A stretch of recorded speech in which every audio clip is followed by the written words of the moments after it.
Pengertian psikologi pendidikan menurut para ahli. Definisi dan pengertian psikologi pendidikan menurut para ahli dan secara umum. Pengertian psikologi pendidikan menurut para ahli. Yang pertama, Warrington pada tahun 1978. Menurut Warrington, menerangkan bahwa psikologi pendidikan berfungsi sebagai studi sistematis tentang proses-proses dan faktor-faktor yang berhubungan dengan pendidikan manusia. Yang kedua, Sumadi Suryabrata pada tahun 1984. Menurutnya, menjelaskan bahwa psikologi pendidikan sebagai pengetahuan psikologi mengenai anak didik dalam situasi pendidikan. Yang ketiga, Eliot pada tahun 1999 menuturkan bahwa psikologi pendidikan adalah penerapan teori-teori psikologi untuk mempelajari perkembangan belajar, motivasi, pengajaran, dan permasalahan yang muncul dalam dunia pendidikan. Pengertian psikologi pendidikan secara umum ialah cabang dari ilmu psikologi yang mempelajari tentang karakteristik individu dalam perkembangannya. Tujuan dan fungsi psikologi pendidikan secara umum adalah untuk mengembangkan pengetahuan dan metode untuk mempelajari proses belajar mengajar pada situasi keseharian yang sesuai dengan tingkat usia dalam lingkungan pendidikan. Konsep dasar psikologi pendidikan. Konsep dasar psikologi pendidikan menurut para ahli. Pada hakikatnya, pendidikan adalah proses pembentukan peserta didik.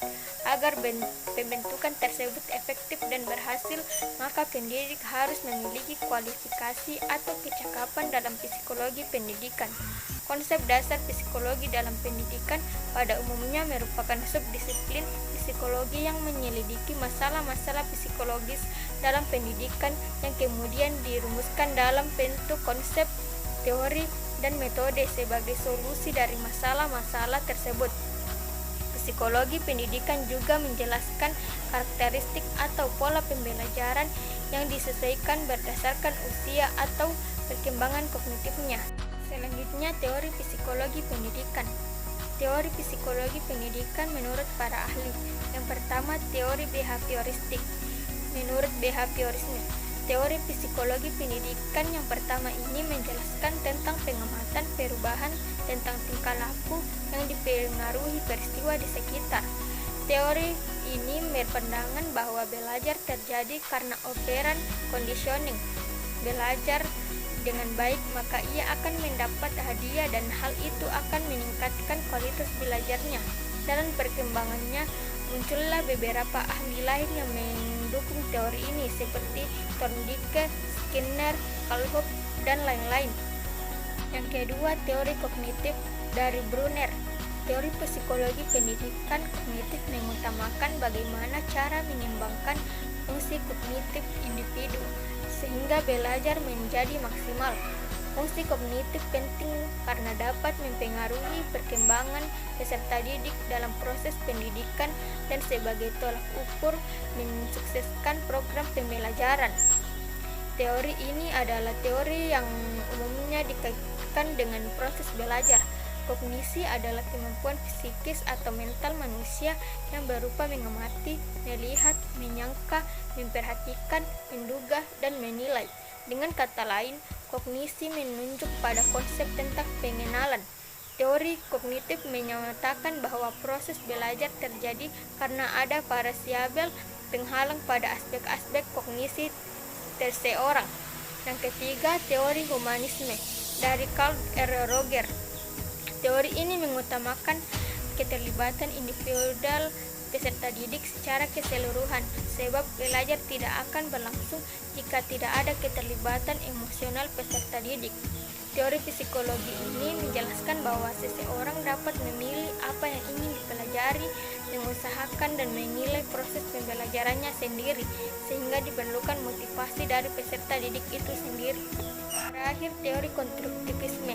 Konstruktivisme sebagai teori psikologi pendidikan mengenai filsafat belajar pertama kali sudah terungkap dalam tulisan ahli filsafat Giambattista Visco pada tahun 1710 yang mengemukakan bahwa orang hanya dapat benar-benar memahami apa yang konstruksikannya sendiri. Namun ahli psikologi yang pertama mengembangkan dan mempopulerkan filsafat ini dalam pembelajaran adalah Jean Piaget. Selanjutnya, ruang lingkup psikologi pendidikan. Ruang lingkup psikologi pendidikan menurut para ahli, pada dasarnya psikologi pendidikan mempelajari seluruh tingkah laku manusia yang terlibat dalam proses pendidikan. Manusia yang terlibat dalam proses pendidikan ini ialah guru dan siswa. Maka objek yang dibahas dalam ilmu psikologi pada pendidikan adalah tingkah laku siswa yang berkaitan dengan proses belajar dan tingkah laku guru yang berkaitan dengan proses pembelajaran. Sehingga objek utama yang dibahas pada ilmu psikologi di dalam dunia pendidikan adalah masalah belajar dan pembelajaran ilmu pendidikan untuk semua umur. Pada tahun 2006 dalam pengamatannya tentang buku psikologi menuturkan bahwa ruang lingkup psikologi pendidikan secara umum adalah sebagai berikut. Yang pertama, pengetahuan tentang psikologi pendidikan. Yang kedua, pentingnya psikologi pendidikan. Yang ketiga, hereditas. Yang keempat, lingkungan fisiologis. Yang kelima, pertumbuhan dan perkembangan. Yang keenam, sifat dan hakikat kejiwaan manusia. Yang ketujuh, proses-proses tingkah laku. Yang kedelapan, hakikat dan ruang lingkup belajar. Dan yang kesembilan, faktor-faktor yang mempengaruhi belajar. Secara garis besar, banyak ahli yang membatasi pokok-pokok bahasan psikologi pendidikan menjadi 3 macam. Yang pertama, pokok bahasan mengenai belajar, yang meliputi teori, prinsip, dan ciri khas perilaku belajar siswa dan sebagainya. Yang kedua, pokok bahasan mengenai proses belajar, yakni tahapan pembuatan dan peristiwa yang terjadi dalam kegiatan belajar siswa. Dan yang ketiga, pokok bahasan mengenai situasi belajar, yakni suasana dan keadaan lingkungan baik bersifat fisik maupun non-fisik yang berhubungan dengan kegiatan belajar siswa. Selanjutnya, manfaat psikologi pendidikan. Manfaat psikologi pendidikan bagi siswa, guru, dan sekolah. Menurut para ahli psikologi di dunia, manfaat psikologi pendidikan bagi para pendidik yaitu sebagai berikut. Yang pertama, peka terhadap perilaku dan kebutuhan manusia untuk belajar. Yang kedua, mengatasi masalah-masalah yang terjadi pada diri peserta didik. Yang ketiga, mengetahui gejala-gejala yang ditimbulkan oleh peserta didik dalam proses belajar mengajar.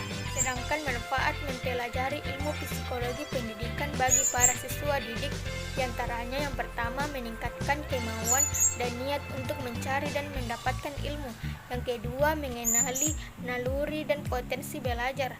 Yang ketiga, mengembangkan diri menjadi manusia pembelajar. Yang keempat, bertekad untuk meningkatkan harkat dirinya lebih baik dibandingkan dengan generasi sebelumnya. Selanjutnya, tujuan psikologi pendidikan. Tujuan mempelajari ilmu psikologi pendidikan secara umum pada dasarnya sebagai berikut. Yang pertama, memahami bentuk-bentuk gejala psikologi siswa secara umum dalam bentuk tingkah laku dan sikap selama mengikuti proses pembelajaran atau belajar mengajar. Yang kedua, memahami kemampuan dan potensi-potensi siswa dalam mengikuti proses belajar mengajar. Yang ketiga, memahami bagaimana seharusnya pelaksanaan proses belajar mengajar agar tercapai semua tujuan pembelajaran secara efektif dan optimal. Yang keempat, membantu siswa mengembangkan berbagai jenis potensi dan kemampuan dalam bentuk proses pembelajaran berbasis pengembangan siswa-siswi.